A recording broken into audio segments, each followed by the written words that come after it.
আমার মেয়ে একটি কুর্তির উপরে কলকার ডিজাইন করছে। এই তো প্রথম শিখছে, প্রথম থেকে কিন্তু কটনের সব কিছুর উপরেই ডিজাইন করতো, কিন্তু এই কুর্তিটা একটু সিল্ক মেটেরিয়ালে, তার জন্য ওর একটু অসুবিধাই হচ্ছিল। তাও আস্তে আস্তে চেষ্টা করছিল।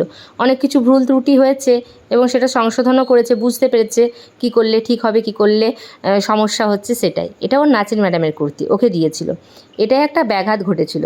এই কুর্তিটার মধ্যে ফেবিকুইক কিংবা কোনো আঠা টাইপের কিছু পড়ে গিয়েছিল এবং সেই দাগটা খুব বাজেভাবে লেগে গিয়েছিল এবং খুব স্পষ্ট বোঝা যাচ্ছিল, কুর্তিটা পরা যাচ্ছিল না। তাই ওর নাচের ম্যাডাম দিয়ে ওকে বলল, তুই কি এটার কিছু সদ্গতি করতে পারিস, তাহলে আমি পরতে পারি। খুব প্রিয় আমার কুর্তিটা। তো আমার মেয়ে নিয়ে এসে ওর মতো করে ও ডিজাইন করছে। ওকে ওর ম্যাম বলেইছিল, তুই তোর মতো ডিজাইনই করে দিস। তো পদ্ম কলকা করে সুন্দর কলকা করেছে। তো এই যে এখানে আমি আঙুল দিয়ে দেখাচ্ছি, এখানে কোনো একটা জায়গায় পড়েছিল। তারপরে ওর ম্যামের কথা মতো হাতে পিঠেও একটু কলকা এঁকে দিয়েছিল। ওর ম্যামের তো ভারী পছন্দ হয়েছিল, ওটা পরে একটা ভিডিও